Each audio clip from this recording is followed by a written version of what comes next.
Now I want to talk about variables. What are those variables? And they are not specific to Python, they are in most programming languages. So you can think of variable as a box or bucket, let's say, where you can store some stuff. And what is that stuff that you can keep there? It can be loads of things actually. It can be a basic data like a single string, integer or floating point number. But it can also be some more complex data like lists or dictionaries or even entire functions. All that stuff can be stored in that variable or in that box or bucket as we called it. And as if we do with the bucket or a box, we can store some stuff, but later on we can take this stuff out and put some other items in. Let's see exactly how it works. This is my Ubuntu and I will just open terminal and we open interactive shell with Python 3 command. I will write something like x equals string Marek. So I've got double quotes, so it's a string. And what I did here, well, I have to click enter. Now what I did, I assigned that value, that string Marek, to a variable that I called x. That's all we have to do. We have to type the name of the variable and then what we want to put there. So I can make another variable, maybe y, and it will be equal to 1, 2, 3. Let's make yet another one, z equals, let's say 500 or 500.5.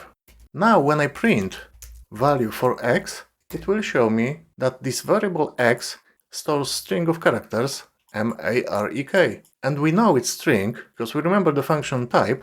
If we do type x, Python remembers that this is string.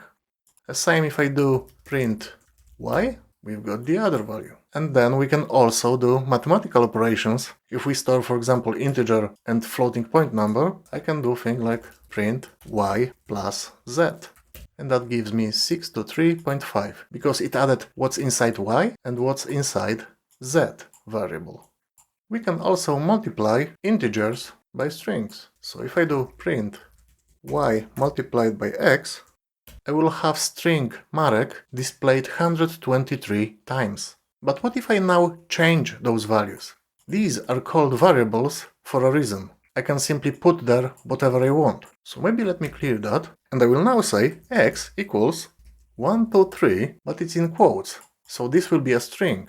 And y will be, again, maybe 500.5, but it will also be a string.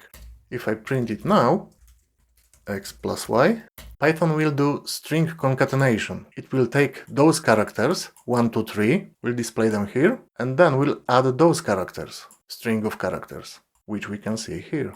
And if we do type x plus y, we now can see this is no longer integer or floating point number, this is treated as a string. And the other thing I wanted to say about variables is that they are case sensitive. So if I put abc equals Marek and abc lowercase equals 1, 2, 3, then if I print abc, it will give me something different than if I type abc lowercase. Okay, let's press Ctrl L again, we will clear that out, and I will tell you a secret which helped me a lot with variables. Let's say we have something like that, x equals 100. Then we write x equals x plus 1. And maybe some of you will say, Marek, that doesn't make any sense. But in fact, it does. If we print x now, we have 101. Because we can't really treat this as mathematical operation. What we do here, and what made me understand what's going on here, is to read those instructions from right to left, rather than from left to right, as we normally do. So we take 100, and then we assign that 100 to variable x. So we read first what's on the right, it's 100, and then we put it in our box, in our bucket. And our bucket is called x. And then what I do in the next line is completely separate operation. But I will read it again from the right. I take the current value of x, I add 1 to that value, so I've got 101, and then I repeat the operation. I take that 101 and assign it as new value to my bucket. This is my new item in my bucket. And the third line is again completely separate operation. I print the most current value that I store in my bucket called x. And it's 101 there right now. So if I repeat it again, now, as you might have guessed, I will have 102.